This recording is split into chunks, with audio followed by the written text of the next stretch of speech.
Wisdom is when nature is telling you what to do. What faith is when spirit is telling you what to do. Can you hold that your certificate? Hold that your skill and place it before God. What should I do next?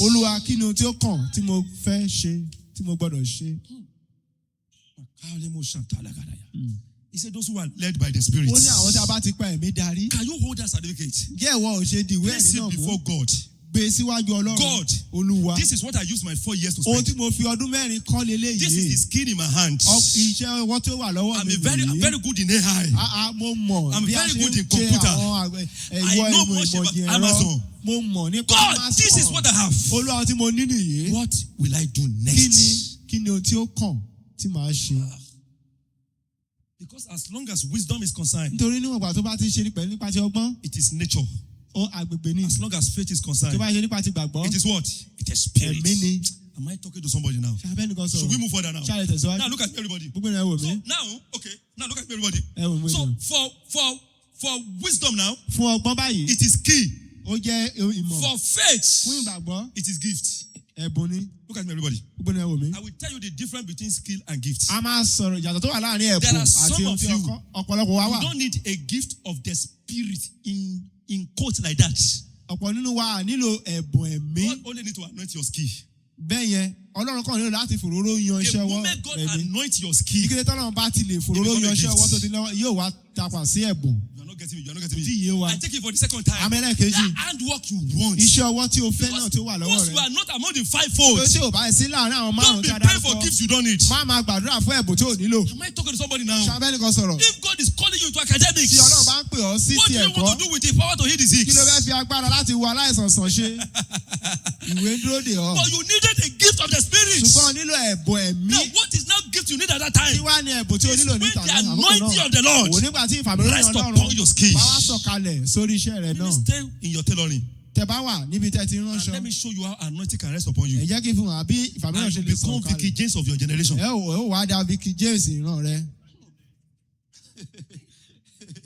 Am I talking to somebody now? You will not begin to use that your skill to do what a natural man cannot do. Let me tell you something. This thing will surprise you. You will now see why God wants to give you faith. If you have a skill, please pay attention to what I want to say now. If you have a skill and Satan is not involved in your issue, maybe the area where Satan is focusing on you, it's not finances. So Satan has agenda for everybody. Your own may be sickness. 10 years you are battling with it. Thank God here now we don't have much that problem. To buy sick in the hospital, natural problem.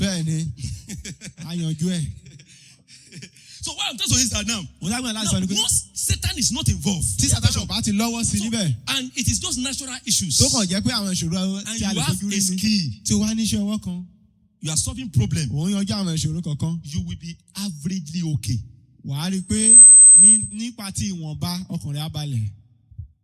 Just be rich. When you now see someone who is using skill to be wealthy, spirit is involved. You are not getting me. I take it for the second time. Once you are seeing somebody, the same tailor that people are doing, he is doing it. And he built that kind of mansion in Abuja. Is it Is which car is he using? Rolls Royce. Is it Rolls Royce? That kind of expensive car is no longer a skill. A spirit is involved. Am I talking to somebody now? So meaning the moment you have a skill, an anointing is not involved, and Satan is also not involved, you may be rich. But the moment Satan is involved, you will not be poor. And because Satan is involved, anointing must be involved. Because it is only the anointing that breaks the yoke of Satan. So, meaning the moment you have a skill, an anointing is not involved, and Satan is also not involved, you may be rich. But the moment Satan is involved, you will not be poor. Because it is only the anointing that breaks the yoke of Satan. If Pharaoh is not involved, Am I talking to somebody now? Ṣé abẹ́ nìkan sọ̀rọ̀?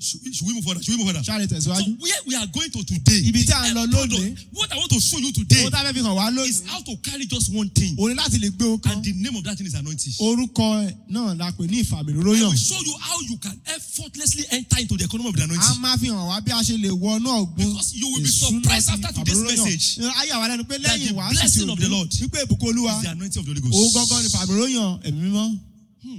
I take it for the second time. Àmì When lẹ́lẹ́kejì. the Bible says it is the blessing of the Lord Nígbà tí bẹ́ẹ̀ sọ pé ìbùkún that Olúwa make you rich, ló máa mú ọ the lọ́rọ̀. blessing of the Lord Ìbùkún Ọlọ́run is yìí not material, kì í ṣe ohun tá a lè fojú it's rí. spiritual. Ó jẹ́ ti ẹ̀mí. And that blessing of the Lord Ìbùkún Olúwa yìí is the anointing. òun ni Even ìfàmìróyàn. your Jesus Ọlọ́run Jésù needed the jẹ́ anointing gan. to manifest. Ó nílò He said the ìfàmìróyàn Holy láti Ghost is lè upon me. ṣiṣẹ́. Ó ní ẹ̀mí Ọlọ́run ti For wà he has lórí mi. anointed Nítorí ó ti me. fi òróró yàn Meaning we mí. need an anointed singer, Nítorí a nílò ìfàmìróyàn ẹni tó ń anointed kọ́ tailor, nípa ti ìfàmìróyàn. anointed fashion A designer, ní àwọn anointed tailor preacher. tó fi Am I ìfàmìróyàn. talking to somebody now? Ṣé abẹ́nìkan gbogbo tá a ṣe Anointed kí web designer. ìfàmìróyàn kí ó wà lórí rẹ̀. Anointed forest trader. Ìfàmìróyàn àwọn tó ń ṣe fọ́rẹ́sì. Wọ́n máa lọ máa já. The advantage we have Àǹfààní kan ṣoṣo tí is a the ní. anointing. Òun ni ìfàmìróyàn. That is fact. This is what you came to receive in church. Ohun tí a wá gbà nílé ìjọsìn Is nìyí. the anointing. Ìfàmìróyàn ni. Nothing change until the anointing Kò comes. sí ohun tó yí padà láì ṣe pé The ìfàmìróyàn moment sọ̀kalẹ̀ sórí rẹ̀. anointing come upon Ní you, kété tí ìfàmìróyàn bá ti you have sọ̀kalẹ̀ sórí received rẹ̀. you have received a legal right in the spirit Ó realm. ti gba àṣẹ To nínú dominate that area. ọ̀pọ̀ láti lè jẹ gàba ní gbogbo àgbègbè náà. Meaning the moment it is fashion world, Tó bá ti lè jẹ́ nípa tí ká ránṣọ. anointing make you to dominate that area. Ìfàmìróyàn àwa jẹ́ kó jẹ gàba níbẹ̀. Wàá di ọba níbẹ̀. Look at me, everybody. Gbogbo ènìyàn wò mí. This thing will shock you. Ohun tá a fẹ́ sọ ayé àwa The lẹ́nu. moment you are anointed, Ní kété bá ti fòróyàn. become those who are training, those who are skillful. Wàá wá tó wá di àwọn tá a máa kọ́ àwọn tí ó mọ̀. Anointing automatically make you a teacher. Ìfàmìróyàn á sọ ọ́ di olùkọ́ni He said the ọ̀sán anointing you have received Onífàmìróyàn táyìn ti rí gbà. remain in you. Lóko wá bá yín Over gbé. that trading, Nípa you don't need anyone to teach you. Òróró ẹnikẹ́ni láti Over kọ́. that forest trading, Nípa ti you don't need fọ́rẹ́sì. anyone to teach you. Òróró ẹnikẹ́ni láti As kọ́. the anointing teaches Bí you, ìfàmìróyàn ṣe ń kọ́ ọ. abide. Dúró Over níbẹ̀. that business, Lórí okòwò you náà. don't need anyone to teach Òróró you. ẹnikẹ́ni kọ́ ọ. At this stage, Ní kòríta the tí o wà step you yìí. have been taking over the business, Ìgbésẹ̀ tó spirit will kàn. begin to teach you. Ẹ̀mí lá máa tarí rẹ̀. Inspiration of the Almighty will begin to come. Ìmísí Ọlọ́run How you látòkè anoint á what máa you anoint, you kọ́kọ́. cannot explain. Bí o ṣe mọ tí o mọ̀ ó lè ṣàlàyé rẹ̀ gan torí kò lè yé ọ. Anointing make you a teacher. Ìfàmìróyàn á wá sọ ọ́ di olùkọ́ni. Make you a teacher. In certain area. Ní àwọn So abala kan. the people who now need skill Àwọn ènìyàn tó wá nílò ẹ̀kọ́ will náà. now be coming under you. Wọ́n á wá máa wá In kọ́ ní fact, ọ̀dọ̀ rẹ̀. you are the one you will use them to be rich. Ìwọ gan ni àwọn ni wàá lò láti fi Master gòkè class. láti lówó. Wàá wá gbé sókè wàá Let me wàá tell fún you ní orúkọ. Ẹyẹ sọ fún ọ. People come under your training when they see results. Àwọn ènìyàn á máa wá sí abẹ́ ẹ̀kọ́ rẹ̀ léèwé tán bá ti rí èsì tán bá ti rí ọ̀nà. Am I talking to somebody now? Iṣẹ́ abẹ́nìkan sọ̀rọ̀. Effortlessly. Láì tiẹ̀ People ṣe come wàhálà. when they see results. Àwọn ènìyàn wá tán bá ti rí èso. This wisdom you are saying Nítorí ọgbọ́n tá a rí yìí. is also in two dimensions. Ó tún wá ní ọ̀nà méjì You o. have the open wisdom Àrẹ́lẹ̀ ọgbọ́n tí a lè and fojú the rí. hidden wisdom. Àti ọgbọ́n Only ìkọ̀kọ̀. the anointed one has the hidden wisdom. Àwọn tó bá ní ìfàmìróyàn ló lè ní ọgbọ́n ìkọ̀kọ̀. Meaning the natural people who have natural wisdom, Tó náà gbé àwọn ti ara tí they wọ́n will ní get ọgbọ́n to tí a lè that rí. certain stage. Wọ́n á dé kòríta náà. They themselves will be confused. Àwọn gan ọ̀nà àdàrú mọ́ wọn That's lójú. where your advantage comes. Ìgbà tí wọ́n wá nílò rẹ nìyí. Because there are times nature disappoints. Nítorí ìgbà mìíràn wà àtẹ́pọ̀ ohun tí ayé ta rẹ̀ fojú rẹ̀ a máa dojú tì ní. If you are a medical doctor, Tó bá jẹ́ dókítà. you don't need to change career. O nílò láti yí iṣẹ́ tó ń ṣe padà. The anointing will come upon you. Ìfàmìíràn ìyá wá sọ̀kalẹ̀. Complicated issues. Àwọn ìṣòro tó lágbára tó sẹ́ni tó You lè will look at it like this. wà wá wò ó. Let's do it this way. Ẹ jẹ́ ká ṣe bí How you are eléyìí. doing it, you don't know. Bó ṣe ń ṣe kan kò yí ọ. You don't